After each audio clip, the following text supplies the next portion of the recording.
నేటికి 60% పైగా వ్యవసాయంపైనే ఆధారపడి జీవిస్తున్న మన దేశంలో సాగురంగం గాడి తప్పుతోంది. విచ్చలవిడిగా రసాయనాల వాడకంతో తాత్కాలికంగా దిగుబడులు పెరుగుతున్నా దీర్ఘకాలంలో మాత్రం ఆరోగ్యానికి చేటు చేస్తున్నాయి.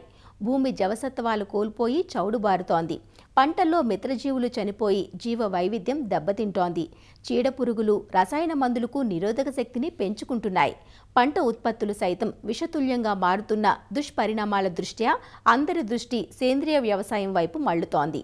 ఈ విధానంలో దేశీయ విత్తన రకాలను ఎంపిక చేసుకుని ఎటువంటి రసాయనాలను ఉపయోగించకుండా పూర్తిగా ప్రకృతి సేద్య పద్ధతులను ఆచరణలో పెట్టడం ద్వారా నాణ్యమైన ఆరోగ్యవంతమైన ఉత్పత్తులను పొందవచ్చునంటూ క్రొత్తగా ప్రకృతి సేద్యం ప్రారంభించాలనుకునే రైతులకు సూచనలిస్తున్నారు ఆచార్య ఎన్జీ రంగా వ్యవసాయ విశ్వవిద్యాలయం, పశ్చిమ గోదావరి జిల్లా వెంకటరామన్నగూడెం కృషి విజ్ఞాన కేంద్రం మృతికా విభాగం శాస్త్రవేత్త డాక్టర్ రాఘవేందర్ రెడ్డి.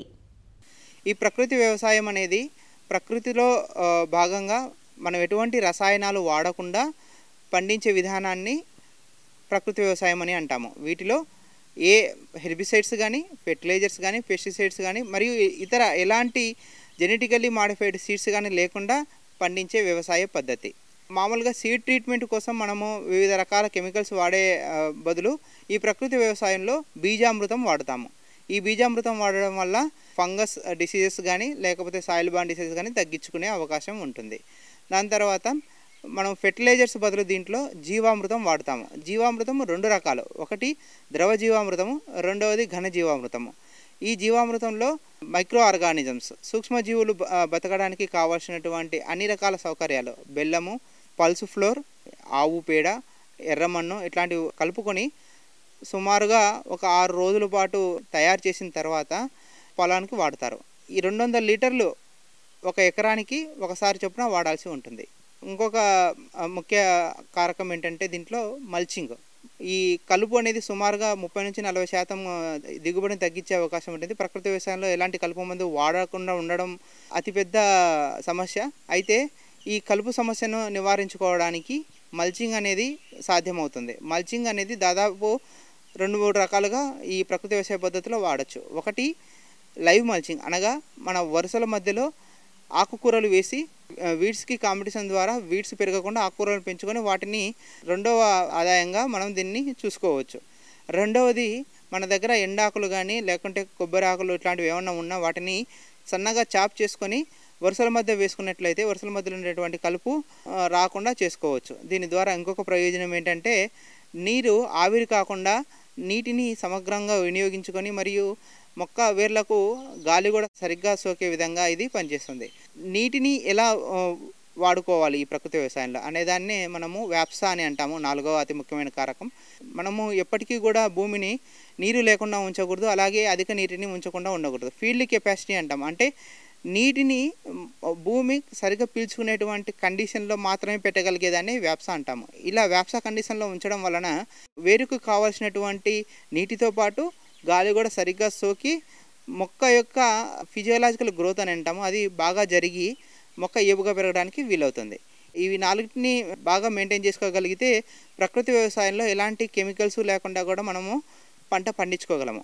ఇవే కాకుండా కొన్ని జాగ్రత్తలు తీసుకోవాల్సి ఉంటుంది. ఆ జాగ్రత్తలు అంటే, ఒకటోది ఎండాకాలంలో ఎటువంటి సూర్యరశ్మి డైరెక్ట్గా భూమికి తగలకుండా PMDS అంటే ప్రీ మాన్సూన్ డ్రై సోయింగ్, అంటే ఎండాకాలంలోనే వర్షం వచ్చే ముందరే ఈ రకరకాలైనటువంటి సీరియల్స్, పల్సెస్, ఆయిల్ సీడ్స్ను అన్నీ మిక్స్ చేసుకొని ప్రధాన పంట వేసుకుని ఒక 30-40 రోజుల ముందరే వాటిని చల్లుకొని 50% ఫ్లవరింగ్ స్టేజ్, అంటే సగం మొక్కలకు ఫ్లవరింగ్ వచ్చిన టైంలో వాటిని కలేదునుగలిగితే నెక్స్ట్ వేసే ప్రధాన పంటకు అది అన్ని పోషకాలను సరైన సమయంలో ఇవ్వడానికి అవకాశం ఉంటుంది. రెండవది, ఎండాకాలంలో సేంద్రియ కర్బనము ఆవిరి కాకుండా మరియు ఇతర పోషకాలు భూమిలో అలాగే ఉండడానికి ఉపయోగపడుతుంది. మూడవది, వర్షం వచ్చిన టైంలో అధిక పోషకాలు కలిగినటువంటి పైపొర కొట్టుకుపోకుండా అలాగే భూమిలో ఉంచడానికి కూడా ఈ PMDS ఉపయోగపడుతుంది. దాని తర్వాత రబీ కంటే ముందర టైం దొరికినట్లయితే ఖచ్చితంగా తిరిగి మళ్ళీ RDS, అదే PMDS గింజల్ని RDSగా వాడుకుంటాము. రబీ డ్రై సోయింగ్ అని అంటాము. ఖరీఫ్కి రబీకి గ్యాప్ ఉన్నట్లయితే దీన్ని వాడుకోవాల్సి ఉంటుంది. తర్వాత రబీ అయిపోయిన తర్వాత కూడా భూమిని ఎటువంటి పరిస్థితుల్లో కూడా ఎండకు సోకనివ్వకుండా పూర్తిగా కప్పి ఉంచాల్సిన పరిస్థితి ఏర్పడుతూ ఉంటుంది ఈ దీంట్లో. ఇప్పుడు మనం ప్రకృతి వ్యవసాయం కొత్తగా చేపట్టున్నట్లయితే చుట్టూ మనకు రసాయన ఎరువులు వాడే పొలం ఉన్నట్లయితే కొద్దిగా బఫరింగ్ జోన్ ఏర్పాటు చేసుకోవాల్సి ఉంటుంది. బఫరింగ్ జోన్ అంటే కెమికల్స్ వేసే పొలాల్లోంచి మన పొలాల్లోకి నీరు కానీ లేకపోతే ఇతరత్ర ఏమైనా మన పొలాల్లో సోకే అవకాశం ఉంటుంది. కొద్దిగా బఫరింగ్ జోన్ ఏర్పాటు చేసుకోగలిగితే ప్రకృతి వ్యవసాయంలో చేసేటువంటి పంటకు ఎటువంటి అడ్డంకి లేకుండా కూడా ఉంటుంది. సాధారణంగా ఒకే పంటకు పోకుండా ఎత్తుకు తగినట్లు పంట యొక్క ప్రణాళికను సిద్ధం చేసుకోవాలి. నీటి సౌకర్యం బాగా ఉన్నట్లయితే ఎత్తుకు తగినట్లుగా ఎగ్జాంపుల్గా కింద ఆకుకూరలు, దానిపైన ఇంకొద్దిగా ఎత్తుగా ఉన్నటువంటి కూరగాయలు, దానిపైన ఏమన్నా జొన్న, మొక్కజొన్న లాంటివి, దానిపైన కొబ్బరి, కొక్కో లాంటి పంటను ఇలా ఏదైనా 3-4 పంటలను ఒకే సమయంలో ఒక భూమిలో వాడుకున్నట్లయితే అధిక లాభాలు సాధించవచ్చు. వీటితో పాటు అతి ముఖ్యమైనది మరియు చాలా అవసరమైనది పాడి పంటలు. 1 లేదా 2 ఆవులు లేకుంటే ఏదైనా పాడి ఖచ్చితంగా మనకు మన పొలంలో ఉండాలి. ఇలా 1 లేదా 2 ఆవులు ఉండడం వల్ల మినిమం ఒక 10 నుంచి 15 ఎకరాలకు కావాల్సినటువంటి జీవామృతంతో పాటు ఇతరత్ర ఏవైనా కూడా మనము వీటి నుంచి సాధించుకోవచ్చు. సాధారణంగా రైతులు ఇబ్బంది పడేది రోగాలు మరియు పురుగుల గురించి. ఈ రోగాలు పురుగులకు ప్రకృతి వ్యవసాయంలో కషాయాలు తయారు చేసుకోవచ్చు.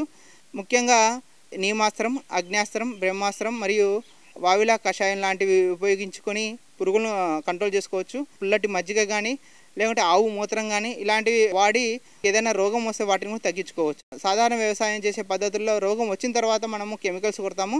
ఈ ప్రకృతి వ్యవసాయ పద్ధతుల్లో రోగం రాకముందుకే దీన్ని స్ప్రే చేసుకుంటే రోగం రాకుండా చేసుకోవచ్చు. ఎందుకంటే రోగం వచ్చిన తర్వాత దీన్ని తగ్గించుకోవడం కొద్దిగా కష్టతరమైనటువంటి పని.